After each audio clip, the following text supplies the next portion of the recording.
kasus, kemudian kalian analisis apakah kasus tersebut melanggar hukum atau melanggar etika atau melanggar kedua-duanya. Nah, ada beberapa kasus yang memang beritakan itu nggak masuk ranah pidana atau perdata gitu ya. Jadi mungkin bisa dibahas di etika gitu. Yang jelas kasus itu harus ada pelanggaran hukum atau pelanggaran etika atau kedua-duanya. Jadi jangan mencari kasus yang biasa-biasa aja gitu ya. Jadi sering terjadi di lapangan, makanya kita harus belajar dari kasus tersebut supaya kita tidak terjerumus ke dalam masalah hukum gitu ya. Nah, ini ketentuan penulisan makalahnya seperti penulisan skripsi ya. Jadi ada judul, daftar isi, pendahuluan, kemudian ada landasan teori, analisa kasus, dan pembahasan, kemudian ada kesimpulan. Nah, jangan lupa setiap kalian menuliskan menuliskan narasi yang kalian ambil dari referensi lain, itu wajib mencantumkan daftar pustakanya atau mensitasi gitu ya. Pakai Mendeley itu lebih bagus, tapi kalau pakai manual juga nggak apa-apa. Kalian bisa belajar reference manager Mendeley itu dari YouTube, itu banyak. Download itu gratis. Silakan pakai reference manager. Jadi biar gampang gitu, biar nggak kalau ada salah itu bisa langsung diperbaiki biar ketahuan gitu ya. Kemudian ukuran kertasnya 4, fontnya Times New Roman 12, marginnya seperti biasa, top 3, bottom 3, like 4, right 3. Ya, kemudian kita masuk sekarang ke materi pertama atau pendahuluan. Nah, ini yang mungkin saya nggak tahu udah dijelaskan sama Bu Delina atau belum, tapi harusnya udah dijelasin gitu ya untuk materi ini. Kita akan belajar tentang hierarki peraturan perundang-undangan. Kalau pengertian etika udah dijelasin ya sama Bu Del ya?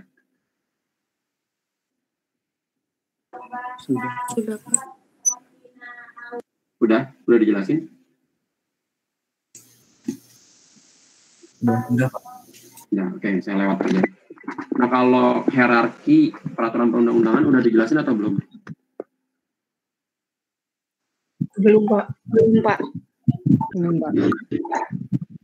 Nah, dulu kita waktu kita sekolah, mungkin bisa di-mute dulu ya, biar nggak noise, biar nggak ganggu. Nah, dulu waktu kita sekolah SMA atau kita SMP gitu, atau bahkan dari SD, Pancasila, kemudian belajar UUD 45, cuma di SMA, kalau saya sih dulu di SMA tidak dijelaskan bagaimana peraturan perundang-undangan itu dibentuk. Kemudian bagaimana hierarki atau urutan mana peraturan perundang-undangan yang tertinggi, mana peraturan perundang-undangan yang terendah, dan bagaimana pembentukannya. Gitu ya. Nah, kenapa kita wajib belajar tentang undang-undang ini? Pertama, profesi kita itu dilindungi oleh undang-undang dan peraturan, dilindungi oleh hukum, dan peraturan kita terkait dengan hukum itu sendiri. Jadi misalnya beberapa komoditas seperti psikotropik dan narkotik, walaupun tidak secara eksplisit di undang-undangnya menyebutkan apoteker, narkotiknya, kita terikat dengan hukum tersebut. Gitu. Jadi kita wajib untuk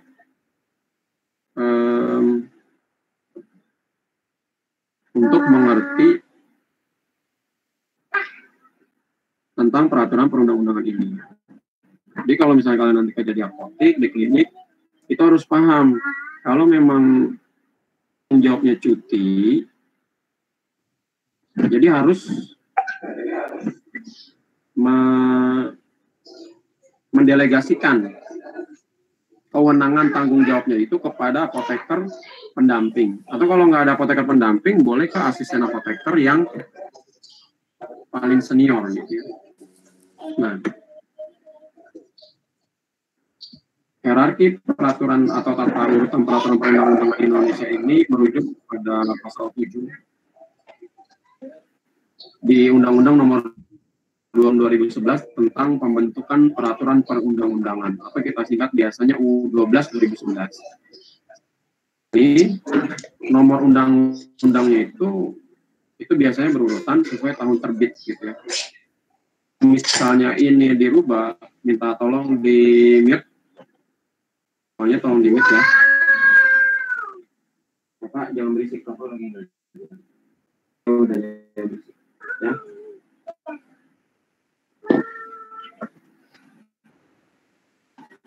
Kedengaran suara saya?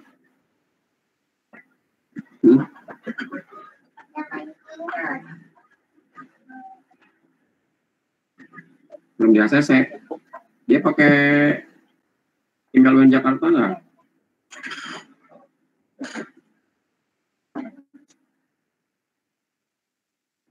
Kalau kuliah pakai email WN JKT ya. Ini kan jadi saya keganggu ya. Kan udah ada tuh peraturannya di peraturan kuliah PJJ ini. Untuk kuliah wajib login ke GCR dan wajib menggunakan email WNJKT di setting email WNJKT. Cuma masalahnya nanti HP kalian gitu ya. Kalau misalnya di reset data-data yang ada di email WNJKT itu bisa reset juga HP-nya. Itu resikonya. Lu kalau mau kuliah pakai HP, pakai email WNJKT ya, biar nggak approve terus, karena beda dengan Zoom. Kalau ini agak repot, nggak kelihatan yang belum masuk berapa, yang udah masuk berapa. Ini baru 99 orang, yang lain kemana? Udah ke tempat kuliah lain.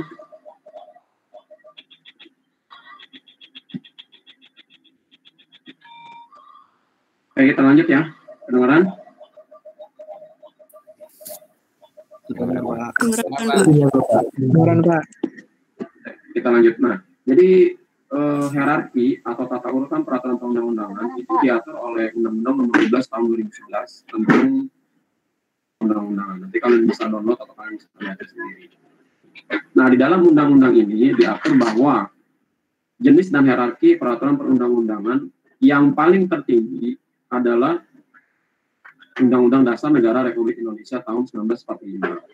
Nah, UUD ini itu tidak bisa dihapus, tetapi bisa diamandemen. Tapi kalau bahasa hukumnya itu nggak bisa dirubah, cuma diamandemen gitu ya, nggak bisa dihilangkan undang-undangnya, tapi hanya bisa diamandemen. Sekarang sudah amandemen keempat, amandemen keempat.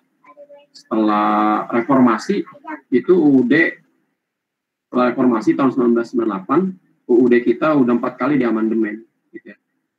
Perubahan-perubahan yang sangat mendasar dalam kehidupan berbangsa dan bernegara. Jadi ini yang paling tinggi peraturan perundang-undangannya adalah UUD 45. Jadi kalau misalnya, kenapa ini disebut paling tinggi? Kalau misalnya ada perpu atau undang-undang tidak atau bertentangan dengan undang-undang yang lebih tinggi, misalnya dia bertentangan dengan UUD 45, tanah, air, dan isinya itu dikuasai oleh negara dan digunakan untuk kemakmuran rakyat gitu ya.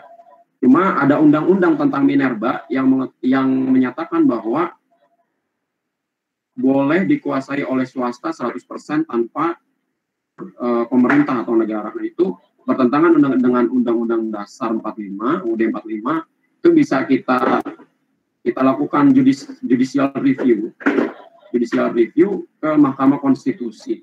Ya, dulu ke Mahkamah Agung. UUD 45 di amandemen, ketika kita mau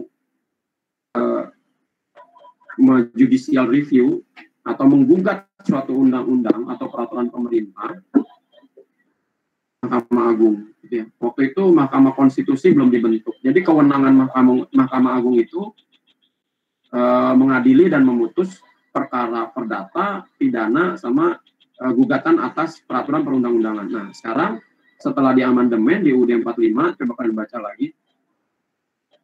Di amandemen keempat UUD 45 itu terbentuklah lembaga tinggi negara yang disebut sebagai Mahkamah Konstitusi. Mahkamah Konstitusi itu tugasnya kalau nggak salah itu hanya dua.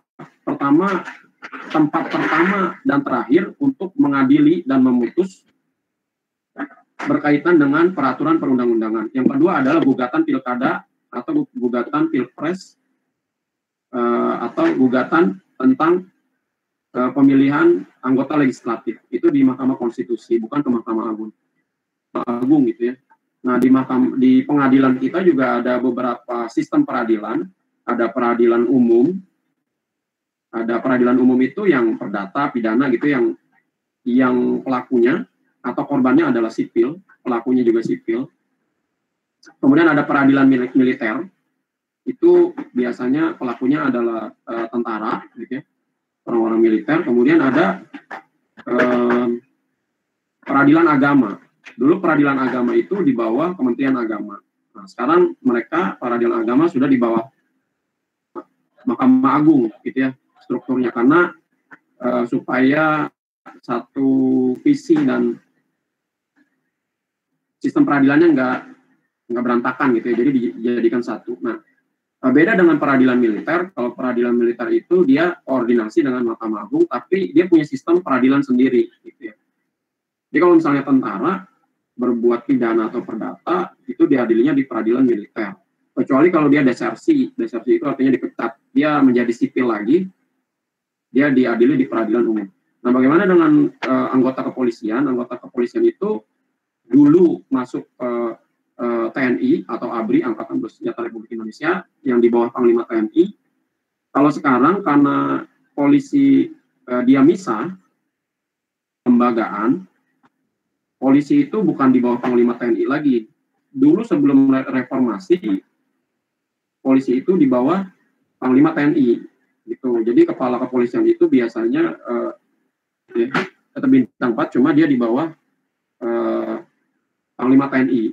Struktur organisasinya di ABRI gitu ya, Angkatan Bersenjata Republik Indonesia. Cuma setelah pemerintahan Gus Dur itu langsung di bawah presiden. Gitu ya. Jadi sekarang sejajar antara Kapolri dengan Panglima TNI itu kedudukannya sejajar. Nah, kalau dulu beda. Kalau dulu Kapolri itu di bawah Panglima TNI. Militer ini khusus untuk mengadili mengadili pelaku yang merupakan berasal dari tentara gitu ya, baik dari 3 matra itu. Kecuali kalau misalnya polisi itu di peradilan umum biasanya. Nah, kemudian yang kedua, yang pertama UUD 45 itu yang paling tinggi, kemudian ada TAP MPR, kemudian ada UU atau undang-undang atau peraturan pemerintah pengganti undang-undang atau Perpu kita singkat ya, Perpu. Nah, bagaimana Perpu ini dibentuk? Perpu ini dibentuk jika keadaan yang genting bagi negara. Kemarin ada Perpu tentang ormas gitu ya.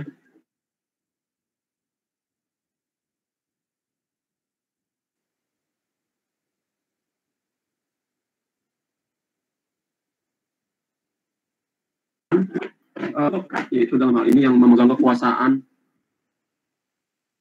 dianggap bahwa keadaan negara itu dalam keadaan genting. Entah itu dia karena atau karena memang pertimbangan intelijen. Maka pemerintah berhak menerbitkan Perpu atas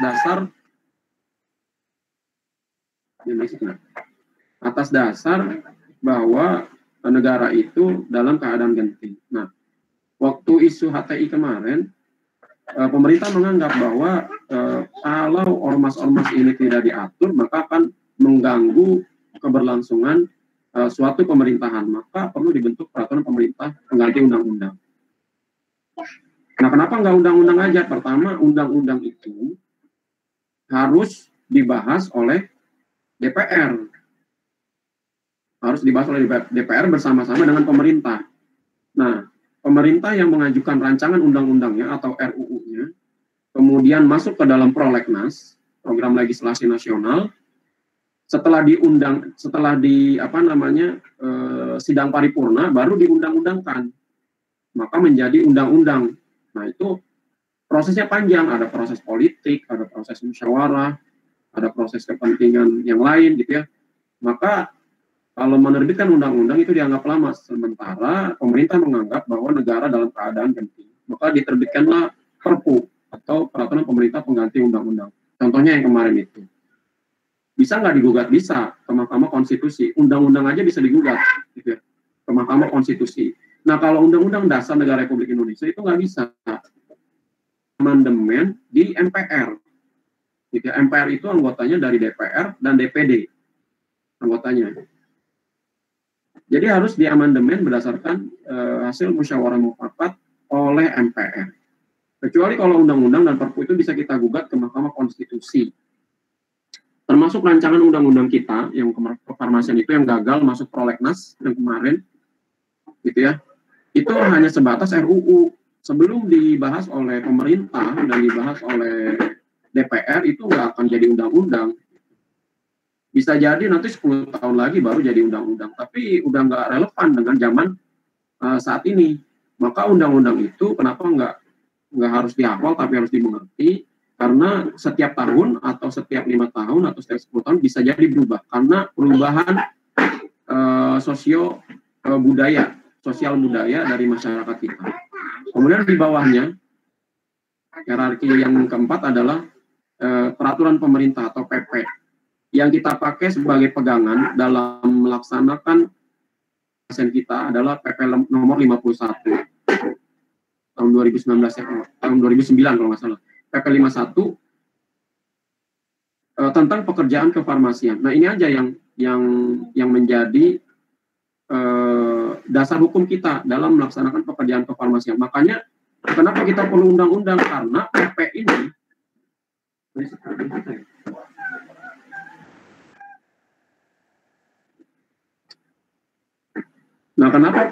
kenapa kita ngotot harus ada RUU kefarmasian, harus ada UU kefarmasian? Karena PP ini bisa aja karena dia hierarkinya lebih rendah dibanding UU maupun Perpu, bisa aja ini terhapus kewenangannya oleh Perpu atau oleh undang-undang yang lebih tinggi.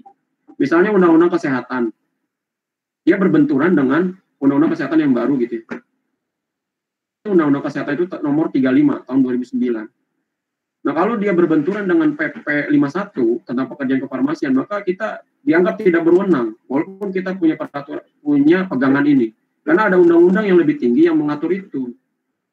Undang-undang tentang rumah sakit. Dulu, sebelum ada undang-undang rumah sakit yang baru, apoteker itu bisa jadi direktur rumah sakit, gitu ya. Ini satu contoh kasus.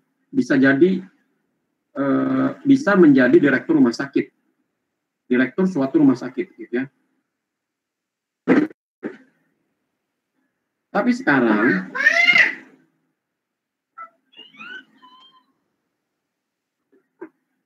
nanti Bapak lagi ngajar.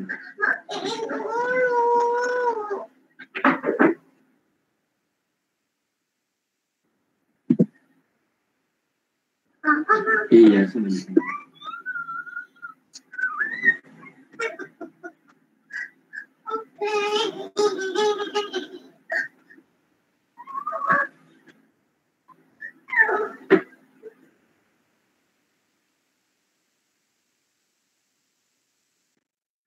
Bentar ya.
Suara saya kedengaran? Dengeran Pak. Pak. Oke, kita lanjut. Dengeran Pak. Nah, kenapa kemarin kita ngotot harus ada undang-undang kefarmasian yang masuk prolegnas atau program legislasi nasional yang menjadi prioritas di DPR gitu ya, akhirnya keluar dari prolegnas undang-undang kefarmasian, RUU kefarmasian ini. Dalam perundang-undangan, PP itu bisa jadi dia terhapus oleh kewenangan undang-undang yang lebih tinggi gitu ya. Misalnya terbit undang-undang yang baru atau misalnya ada undang-undang revisi menggantikan undang-undang sebelumnya terkait dengan kewenangan apoteker itu bisa terpangkas, kecuali kalau misalnya ada undang-undang tentang kefarmasian yang membahas tentang kewenangan petugas farmasi atau profesi kefarmasian yaitu apoteker, maka itu tidak bisa dibenturkan dengan undang-undang yang lain, undang-undang yang lain menyesuaikan gitu ya. Jadi kalau misalnya kita hanya dilindungi oleh PP 51 itu agak rawan. Tangan kita itu terbatas.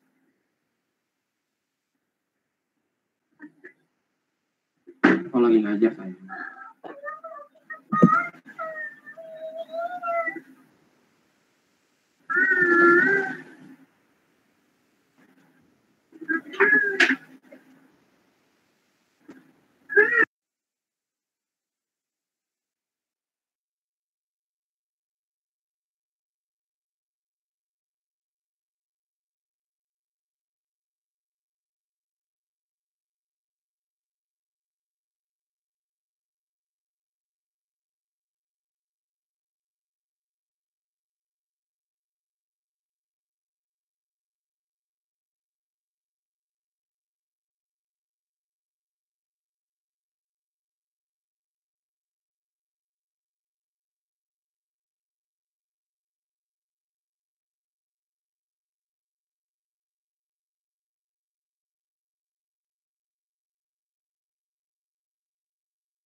Kalau udah jam 11, tolong info saya ya.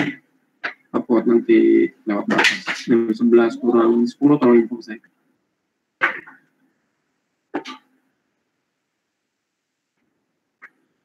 Dengeran suara saya? Bentar. Dengar Pak. Ini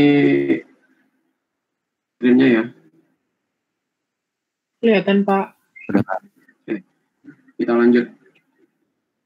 Di dasar hukum yang melindungi pekerjaan kefarmasian itu hanya PP nomor 51 gitu ya.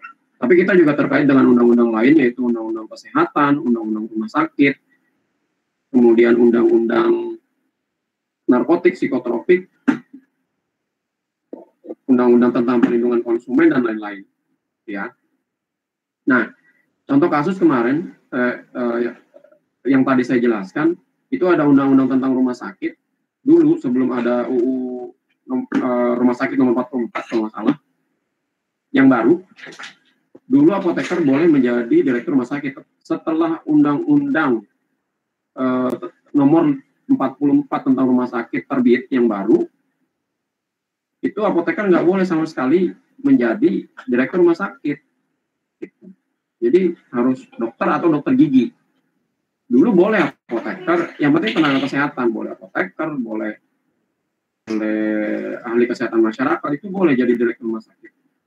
Tapi setelah terbit undang-undang itu, maka apoteker kiprahnya atau kewenangannya terhapus oleh undang-undang rumah sakit, yaitu nggak boleh jadi direktur rumah sakit. Nah, jadi sekarang paham kan kenapa wajib memiliki undang-undang sendiri. Yang ini kemarin diperjuangkan oleh teman-teman kita, gitu ya. Tapi akhirnya kandas di prolegnas tahun ini. Kemudian di bawahnya ada perpres. Kalau dulu kepres ya, kepres dulu ada, atau waktu zaman Pak Harto itu ada impres, instruksi presiden. Impres ya, kalau impres itu lebih ke apa ya, tapi apa namanya, dia levelnya sama gitu. Dulu ada namanya Inpres waktu zaman Pak Harto, itu instruksi presiden, makanya ada pasar Inpres gitu ya, desa Inpres, SD Inpres, itu maksudnya adalah instruksi presiden. Jadi langsung Pak Harto yang menginstruksikan kepada gubernurnya. Dulu gubernur itu biasanya dari kalangan militer ditunjuk gitu ya sama Pak Harto. Dia jadi gubernur di situ, diinstruksikan untuk membangun SD misalnya gitu ya, makanya dinamakan SD Inpres berapa gitu. Udah dong, ngomong lagi aja, jangan ganggu.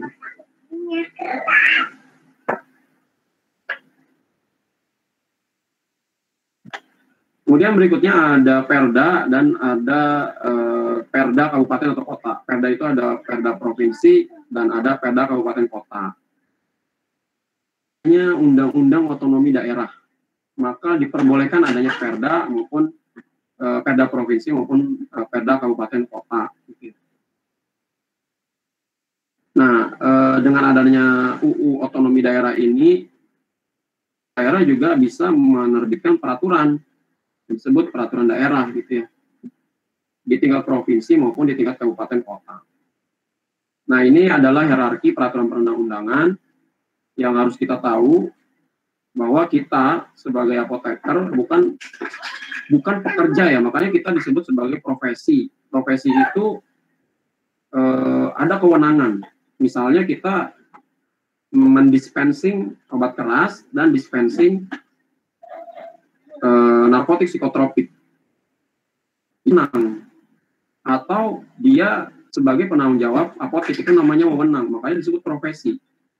Sama misalnya dokter, kewenangannya boleh nyuntik, boleh diagnosa, boleh bedah gitu ya, misalnya kayak sirkumsisi atau sunat, itu kan kewenangannya ada di dokter, bukan ada di apoteker. Apoteker nggak boleh gitu ya, karena kewenangannya bukan di situ. Nah, makanya disebut profesi, bukan pekerja,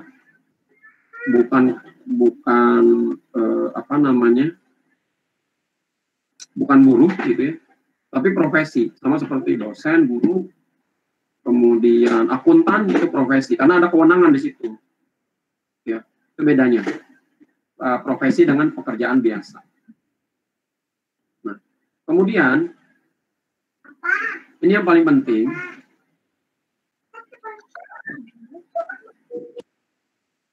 Iya, nanti aja ya. Apa lagi?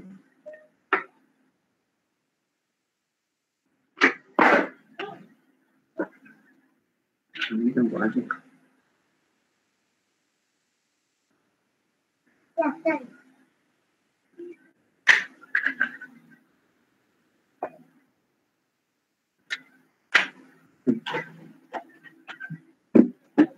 Kita lanjut. Yang paling penting di sini adalah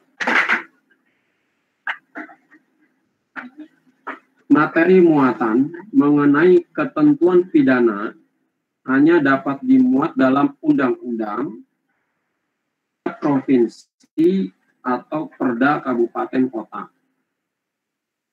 Jadi kalau misalnya kamu baca peraturan pemerintah, misalnya PP 51 itu nggak ada yang namanya ancaman pidana atau ancaman perdata. Tapi kalau kamu baca tentang undang-undang kesehatan, tentang undang-undang narkotik dan psikotropik, di situ pidana maupun ancaman perdata. Itu bisa kamu coba cek gitu ya. Di undang-undang itu pasti ada ancaman pidana jika melanggar. Termasuk di perda provinsi atau di perda kabupaten kota. Misalnya tentang kebersihan. Perda provinsi membuang sampah di kali dihukum dengan penjara 2 bulan atau denda maksimal 1 miliar. Nah, itu ada ancaman pidana dan ancaman perdata. Itu boleh di perda provinsi atau di perda kabupaten kota. Tapi kalau di PP atau di peraturan menteri, itu nggak ada. Peraturan menteri atau di PP itu uh, apa namanya levelnya di bawah undang-undang, dan itu biasanya peraturan yang sifatnya delegasi gitu ya. Misalnya gini, tata cara tentang registrasi apoteker diatur oleh peraturan menteri. Nah, itu namanya delegasi gitu ya. Tapi kalau misalnya pelanggaran itu dimuat dalam undang-undang. Nah, itu bedanya. Jadi kalau kamu baca PP, kenapa lemah ya? Itu pertama, kalau misalnya ada orang yang bukan lulusan apoteker terus dia jual narkotik psikotropik atau jual obat keras, di PP nggak ada ancaman pidananya. Tapi kalau misalnya di undang-undang itu udah pasti ada. Makanya sangat penting kita memiliki undang-undang sendiri, sebagaimana undang-undang kedokteran gitu ya, berdiri sendiri, tenaga kesehatan.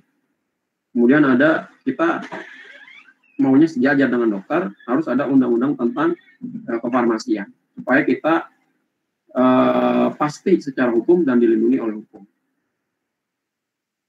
Nah, kemudian bagaimana dengan peraturan menteri? Kok di sini, di hierarki ini, itu nggak ada peraturan menteri gitu ya. Itu nggak ada, terkait sama halnya dengan peraturan MPR gitu ya, atau peraturan BPK, atau peraturan suatu kepala lembaga, misalnya peraturan kepala Badan POM gitu ya. Itu kenapa nggak ada di dalam hierarki ini? Tapi di pasal 7 itu dijelaskan bahwa yang selain 7 hierarki ini, ada peraturan-peraturan seperti peraturan MPR, DPR, DPD, MA, MK, BPK, KY, BI, atau peraturan menteri, badan lembaga, atau komisi yang setingkat, misalnya KPK, atau misalnya Badan POM, lembaga tinggi negara, gitu ya.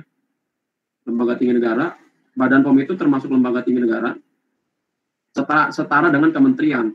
Makanya Badan POM itu levelnya setara dengan Menteri Kesehatan, langsung di bawah Presiden. Cuma ada undang-undang yang mengatur bahwa Kepala Badan POM harus koordinasi dengan Menteri Kesehatan.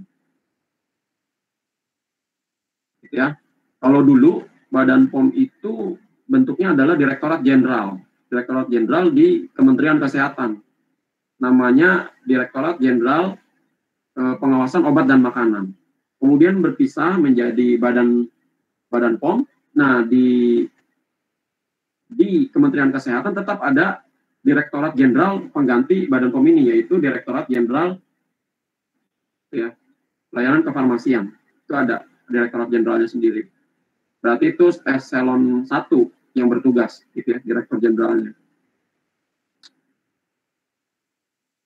Nah, itu tetap diakui dalam sistem peraturan perundang-undangan kita dan mempunyai kekuatan hukum mengikat sepanjang diperintahkan undang-undangan yang lebih tinggi atau dibentuk berdasarkan kewenangan, gitu ya. Kalau diperintahkan oleh peraturan perundang-undangan yang lebih tinggi, disebut sebagai delegasi.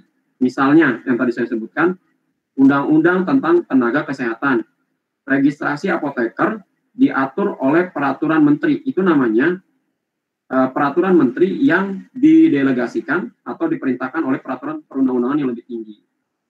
Atau dibentuk berdasarkan kewenangan, misalnya PMK, peraturan Menteri Kesehatan tentang penanggulangan, itu berdasarkan kewenangan, karena kewenangannya ada di Menteri Kesehatan. Itu ya contohnya. Bedanya delegasi atau diperintahkan dengan berdasarkan kewenangan. Nah, ini kalian bisa baca sendiri UUD 45 yang berwenang menetapkan atau mengesahkan siapa, kemudian materi muatannya yang diatur apa. Itu kalian bisa baca sendiri, karena ini sangat banyak. Tapi biasanya, saya lupa jelasin tadi, di PMK atau di PP, itu yang tadi kita sebutkan tidak ada yang namanya ancaman pidana atau perdata. Jadi, kalau di perdata mungkin ada, tapi pidana nggak ada. Misalnya gini ya, ada peraturan menteri yang mengatur tentang izin pendirian pabrik farmasi, pabrik obat atau pabrik kosmetik. Itu izin prinsipnya ngurusnya ke Kemenkes. Tapi kalau CPOB, CPKB itu ngurusnya ke Badan POM. Nah, kalau misalnya dia melanggar, kalau melanggarnya hanya melanggar peraturan menteri, paling yang punya pabrik farmasinya itu hanya dihukum secara administratif, misalnya izinnya dicabut gitu ya. Itu namanya hukuman administratif, itu diperbolehkan di peraturan menteri. Cuma kalau misalnya dia misalnya produksi dan tidak memenuhi standar nasional Indonesia, kemudian mengandung bahan-bahan berbahaya, itu bisa dipidanakan dengan merujuk peraturan perundang-undangan atau undang-undang yang lebih tinggi. Misalnya undang-undang perlindungan konsumen gitu ya. Nanti biasanya polisi polisi atau jaksa atau penyidik PPNS, penyidik pegawai negeri sipil, non jaksa dan non polisi, misalnya dari Badan POM itu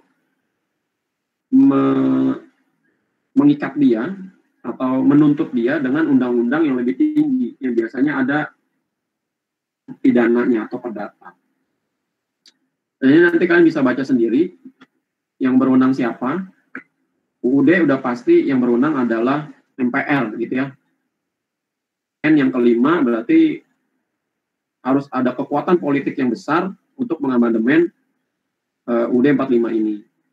Nah, kalau ada beberapa ahli yang memang UUD 45 yang amandemen ini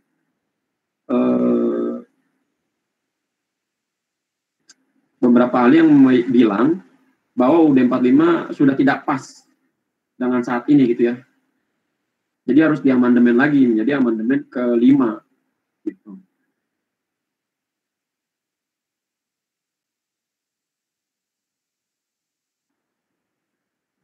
Nah ini ya tadi yang tadi saya jelaskan, rancangan undang-undang itu disetujui oleh DPR dan Presiden, kemudian disahkan menjadi undang-undang. Biasanya nanti Presiden, gitu ya. Tanda tangan adalah Presiden. Kemudian Perpu itu ditetapkan oleh Presiden, peraturan pemerintah pengganti undang-undang itu levelnya setara dengan undang-undang, itu tanpa persetujuan DPR. Jika ada suatu kegentingan yang memaksa, misalnya ada serangan dari negara lain, karena kita negara hukum, maka menetapkan perang pun itu harus ada undang-undangnya, gitu ya. Misalnya kalau ada yang nyerang, itu pemerintah harus menetapkan bahwa negara dalam keadaan perang, gitu. Itu harus ditetapkan oleh pemerintah, boleh undang-undang atau boleh perpu. Kemudian penggunaan anggaran pemerintah itu ditetapkan dengan undang-undang juga, tentang penggunaan RAPBN gitu ya, APBN, undang-undang tentang APBN itu ditetapkan oleh pemerintah, dibahas dengan oleh DPR bersama.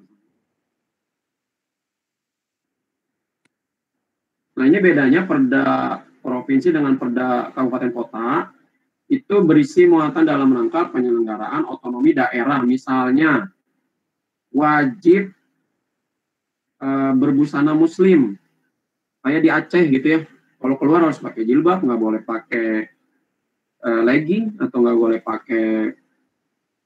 boleh berduaan di tempat terbuka atau berhalwat. Itu ada di perda di Aceh, yaitu perda yang terkait dengan syariah. Kemudian ada di Padang juga beberapa perda syariah, karena masyarakatnya mayoritas 90% adalah muslim, itu dibolehkan karena terkait dengan otonomi daerah. Pun kalau misalnya di Papua gitu ya, yang masyarakatnya, atau di Indonesia Timur seperti NTT, yang masyarakatnya kebanyakan adalah Nasrani, dia boleh menetapkan perda syariah tentang Nasrani, itu nggak apa-apa, terkait dengan otonomi daerah. Jadi kalau misalnya perdanya mengganggu hak asasi penganut agama lain, itu bisa uji materi atau judicial review di Mahkamah Konstitusi dan bisa dibatalkan perdanya. Asal ada orang yang melakukan judicial review ya. Ini udah. Nah ini kalian baca sendiri gitu ya. peraturan daerah, peraturan menteri, apakah bisa dijadikan dasar hukum? Bisa. Selama tadi dia dikeluarkan atas dasar delegasi dan atas dasar kewenangan dari kementerian atau pemerintah daerah tersebut. Jadi kalau misalnya melanggar perda syariah di Aceh atau di Padang, gitu ya, nggak pakai jilbab atau pakai pakaian yang ketat, atau pacaran di tempat umum, dicambuk berapa kali, itu boleh gitu, menetapkan hukuman. Dan dia diakui oleh sistem perundang-undangan kita. Jadi kalian ini bisa baca sendiri.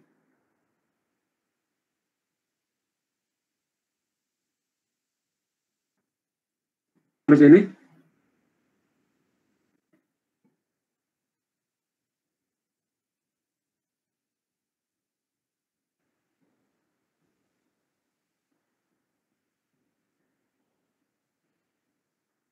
Ada pertanyaan? Ada yang mau tanya?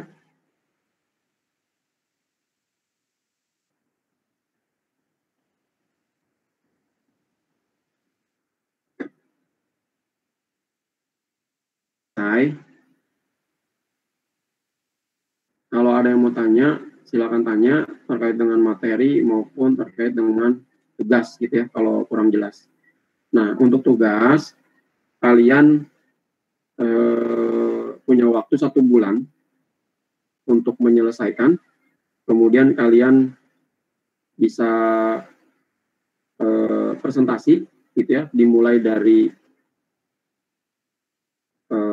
kelompok pertama dan selanjutnya.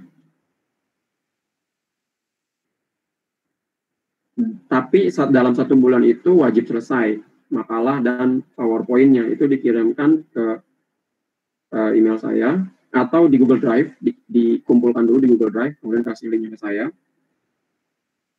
Tapi kalau kelompok 1 dalam waktu 1 minggu atau 2 minggu sudah selesai, kemudian ingin presentasi duluan, itu nggak masalah, dan ada waktu kosong gitu ya, itu nggak masalah. Jadi kuliahnya cepat selesai, banyak untuk belajar untuk ujian gitu, dibanding kita ngebut di akhir-akhir sesi kuliah.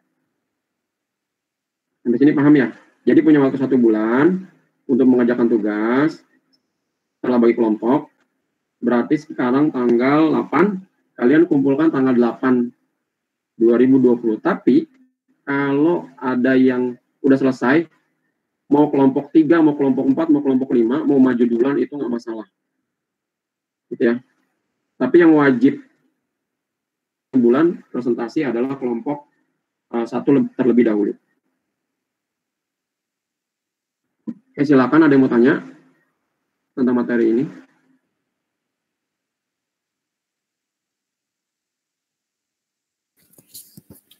Pak, saya mau nanya Pak. Ya, terkait sebutkan nama. Sistem. Ya, mohon maaf, nama saya Hafiz Pak.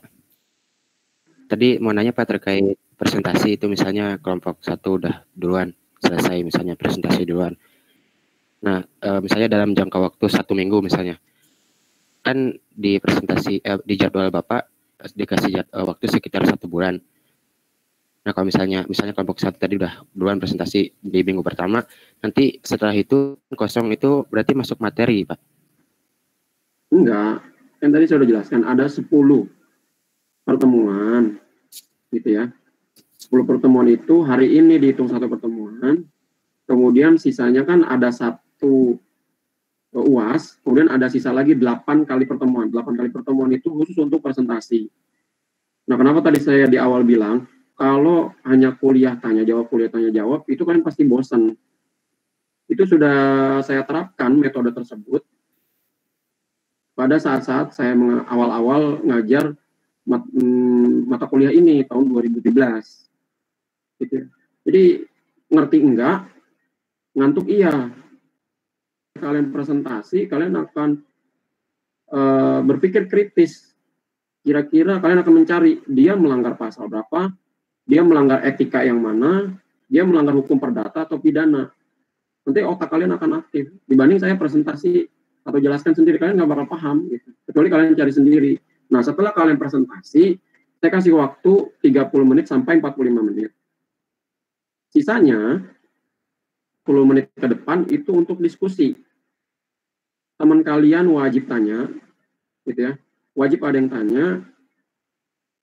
Nah, setelah pertanyaan selesai, saya akan jelaskan analisa kalian itu sudah tepat atau belum.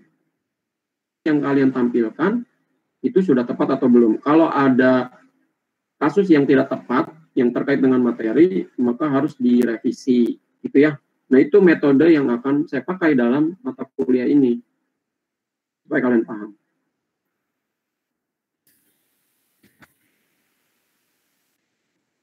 Ya, ada lagi pertanyaan?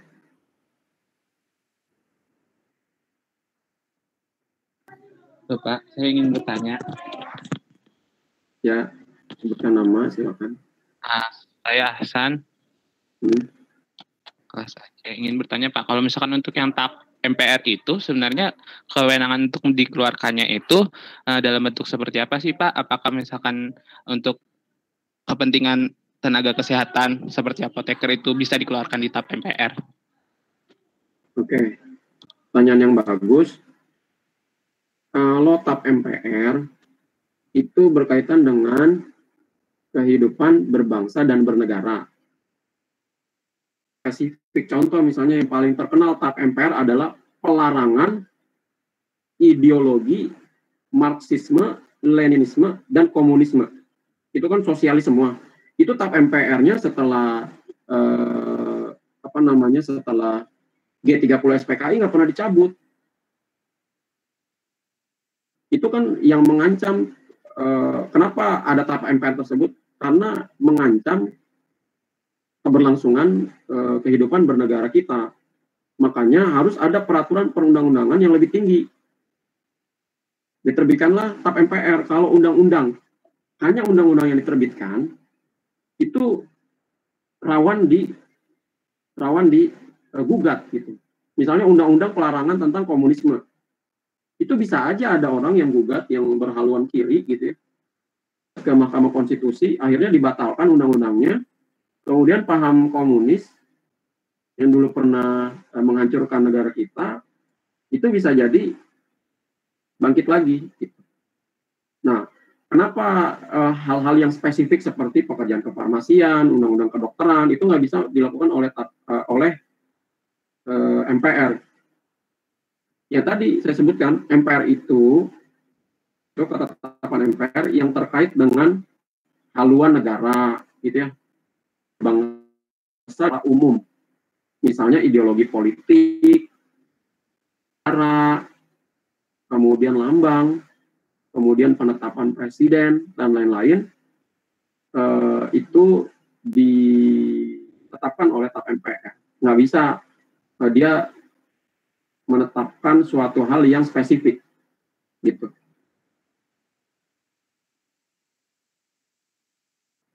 Ya. Jadi misalnya kita ke MPR gitu, untuk ngatur hal yang spesifik itu butuh waktu bertahun-tahun. TAP MPR tentang pelarangan ideologi komunisme aja, itu digodoknya, itu bertahun-tahun dan sangat alot oleh anggota MPR itu sendiri. Nah, kenapa TAP MPR pelarangan komunisme itu bisa digolkan dulu di DPR, dan beberapa anggota MPR itu, dia ada yang namanya fraksi ABRI. ABRI itu dulu sangat powerful gitu ya. Dia ada fungsi pertahanan dan fungsi sosial, termasuk boleh menjadi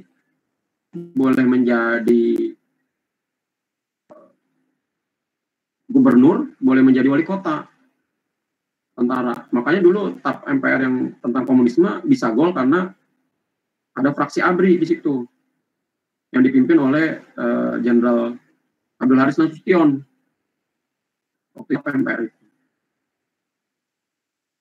Ada pertanyaan lain? Motornya itu Abdul Haris Nasution, Jenderal Besar bintang 5. Selain Soeharto ya, jadi bintang 5 itu ada Soeharto sama Jadi untuk yang spesifik ya pertanyaan Hamdi, Ahsan itu nggak bisa di ya, paling tinggi oleh undang-undang, gitu ya, paling tinggi oleh undang-undang. Tap MPR itu hanya untuk kehidupan berbangsa dan bernegara secara umum terkait dengan ideologi tadi, ideologi negara maupun ideologi politik. Oke, sampai sini ada pertanyaan lain? Masih ada waktu 18 menit lagi. Kalau ada yang mau tanya. Halo Pak.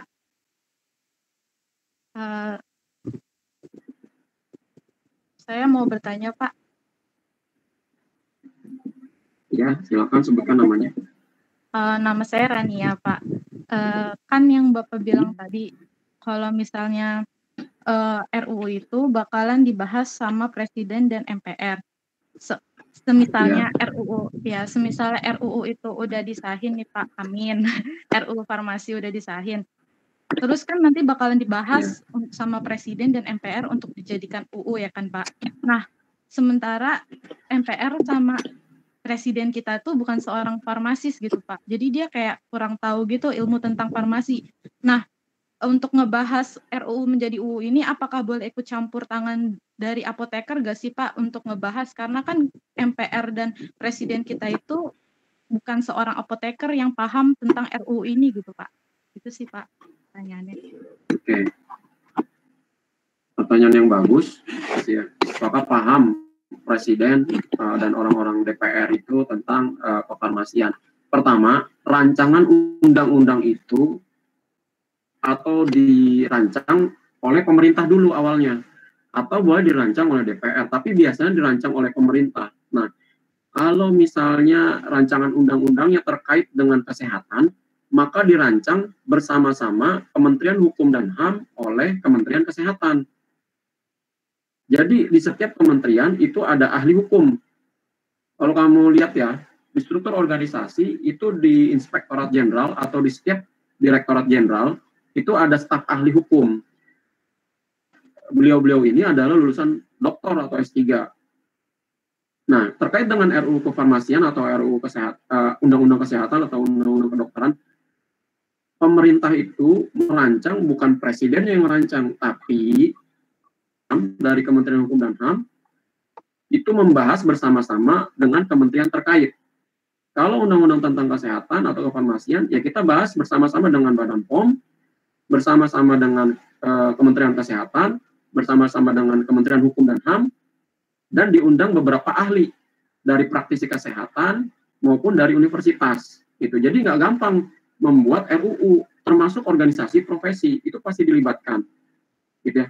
Jadi di situ ada tarik ulur kepentingan untuk menerbitkan suatu undang-undang, gitu ya.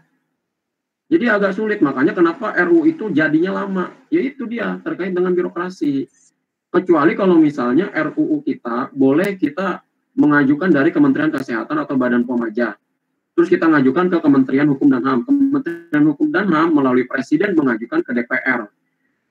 Rancangan undang-undangnya baru disahkan. Jadi Presiden itu mengajukan sebagai kepala negara dan kepala pemerintahan, mengajukan ke DPR, di DPR itu menetapkan yang mana prolegnas gitu. Kalau pemerintah udah mengajukan tapi DPR RUU ini termasuk RUU kefarmasian bukan prolegnas, jangan bisa dibahas. Nanti yang di situ urusan rumah tangga DPR. Makanya di DPR harus ada apoteker. Dulu ketua IA kita Pak Nurul Falah itu mantan anggota DPR, gitu ya. Dan koneksinya kan banyak di DPR. Kemudian beliau itu juga bargainingnya kuat ke Kementerian Kesehatan dan ke Badan POM.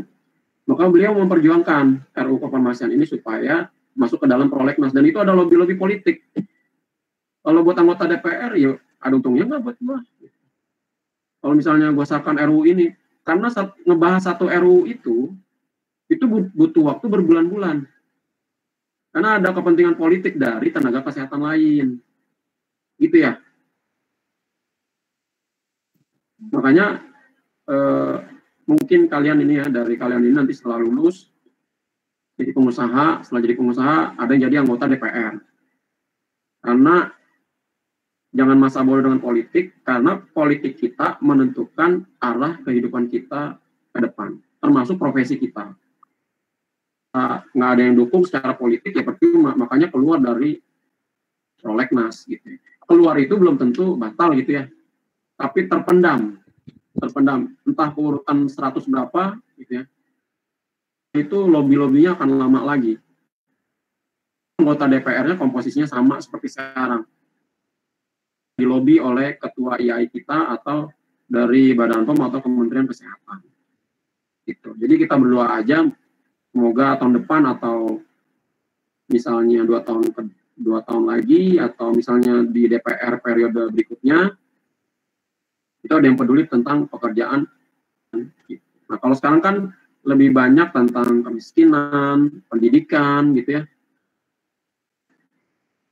Menurut anggota DPR itu yang lebih penting. Kalau kefarmasian udah ada PP ini kok, atau udah ada undang-undang kesehatan ini, atau udah ada undang-undang psikotropik dan narkotik,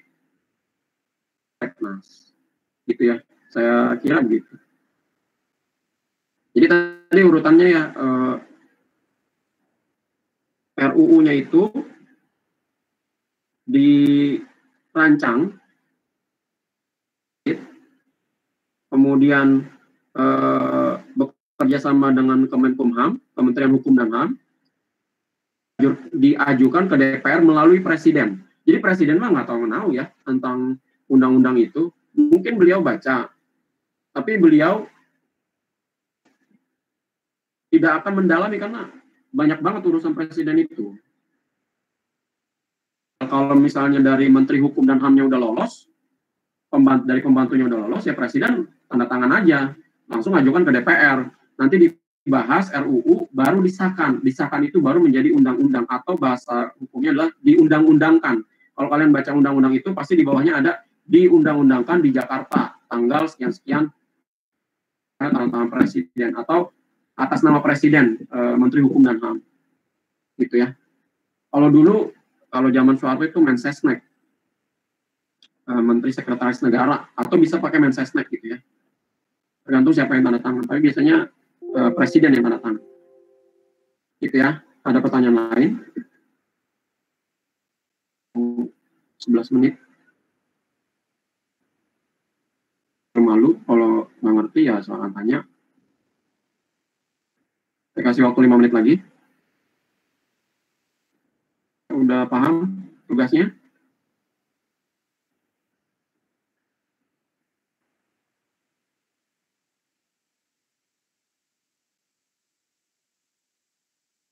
Yang mau tanya, dari 100 orang ini masa nggak ada yang mau tanya? Selain 3 orang tadi.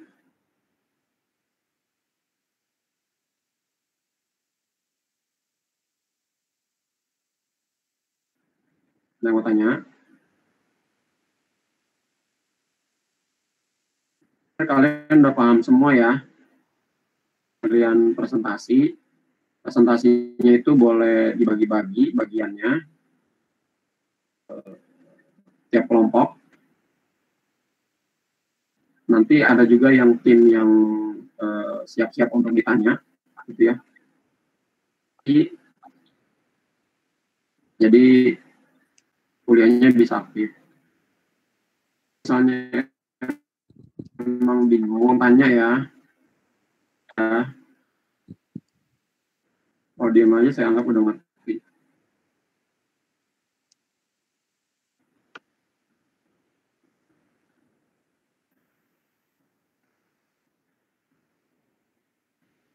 Udah cukup?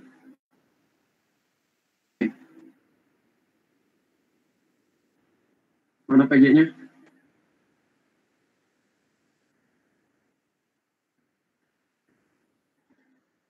Oh. Kedengeran, Pak. Pak. Kedengeran, Pak. Oke. Kalau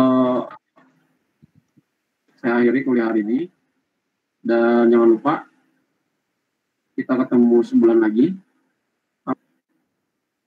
ada yang maju, silakan kontak saya untuk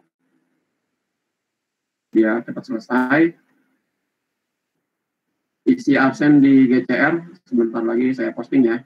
Jangan lupa untuk minggu depan atau bulan depan kalian melalui GJKT kalau pakai Google Meet. Ya. Saya akhiri kuliah hari ini. Assalamualaikum warahmatullahi wabarakatuh. Waalaikumsalam warahmatullahi wabarakatuh. Terima kasih, Pak. Assalamualaikum warahmatullahi wabarakatuh. Waalaikumsalam warahmatullahi wabarakatuh. Silakan keluar Terima ya. kasih, Pak. Terima kasih, Pak.